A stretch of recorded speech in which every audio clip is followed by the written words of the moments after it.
ধোকান নামটা অদ্ভুত হলেও স্বাদটা কিন্তু অসাধারণ। হ্যালো এভরিবডি, আমি বিপ্লবী। তোমরা সবাই কেমন আছো? আশা করি ভালো আছো। Welcome to my new blog video.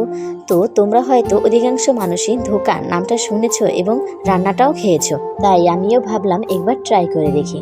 তো যেই কথা সেই কাজ, 500 গ্রামের মতন ময়দা কিনে আনলাম। তারপর একটা গাবলায় ময়দা ঢেলে তার ভিতরে লবণ এবং জল দিয়ে ভালো করে মাখা শুরু করে দিলাম। রুটির জন্য যেমন ডো বানাই, এটির জন্য তেমন ডো বানাতে হবে। এই খাবারটি অধিকাংশ হিন্দুরাই খেয়েছে, হিন্দুদের একটি অন্যতম খাবার বললেই চলে। যাই হোক, দেখো কথা বলতে বলতে আমাদের ডো বানানো হয়ে গেছে। এখন এর উপরে একটু তেল মেখে 10 মিনিটের মতো রেস্টে রেখে দিব। তারপর সোজা চলে গেলাম কলে। ময়দার ডোর ভিতর জল দিয়ে ভালো করে চটকাতে হবে। যে সাদা জলটা বের হয়েছে সেটা ফেলে দিতে হবে। এমনভাবে অনেকক্ষণ ধুতে হবে যতক্ষণ সাদা জল বের হবে। যাই হোক, তারপরে চলে এলাম মশলা বাটার কাছে। এইদিকে সব ধরনের মশলা আমি মিক্সড করে বেটে নিলাম।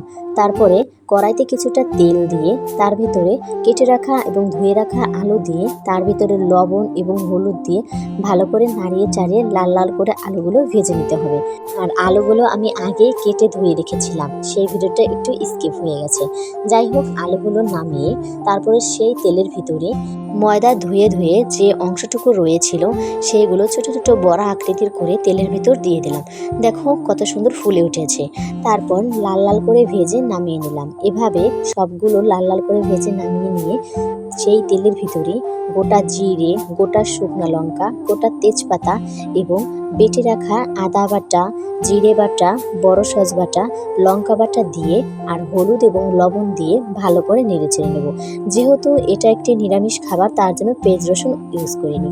যাই হোক, দেখো যখন মশলাটা কষানো হয়ে যাবে, তেল ছেড়ে যাবে, তখন মশলার ভিতর ভেজে রাখা আলুগুলো দিয়ে একটু নাড়িয়ে চাড়িয়ে তার ভিতর পরিমাণ মতন জল দিয়ে একটু নাড়িয়ে চাড়িয়ে দিতে হবে।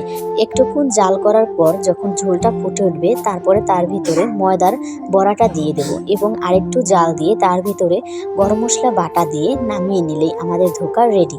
খুব কত সুন্দর কালার এসেছে, দেখেই জিভে জল এসে গেছে। তারপর চলে গেলাম খেতে। যদিও রান্নাটা আমি প্রথমবারের মতন রেঁধেছি, তবুও খেতে হয়েছিল অসাধারণ। তোমরা বাড়িতে একবার হলেও রান্না করে খেয়ে দেখো। আজকের ভিডিও এই পর্যন্তই। তোমাদের সাথে দেখা হবে পরবর্তী ভিডিওতে। আর কমেন্টে আমার ইউটিউব চ্যানেলে লিংক দেওয়া আছে, অবশ্যই গিয়ে সাবস্ক্রাইব করে এসো। সবাই ভালো থেকো। ভিডিওটি পছন্দ হলে অবশ্যই লাইক কমেন্ট শেয়ার করে দিও। টাটা।